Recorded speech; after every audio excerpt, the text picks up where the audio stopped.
let's go ไปดูหน้าคนน่ารักใกล้ๆดีกว่า ท่าเยอะมากเลยครับทุกคน เยอะกว่าท่าเต้นเมื่อกี้ ลีลาเด็ดขนาดนี้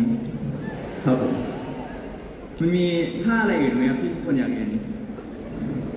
อยากจุ๊บไหมไม่หมายถึงว่าแบบ จุ๊บอะไร เดี๋ยวนี้เขาอินเทรนด์ไงจุ๊บแมวจุ๊บเหมียวจุ๊บหมาจุ๊บหมูจุ๊บหมูทั้งเด็กแต่ว่า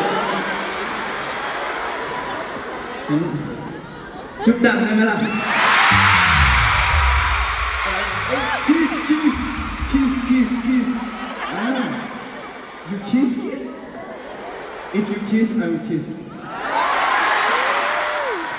วิเขาจุ๊บจริงว่ะ คนไหน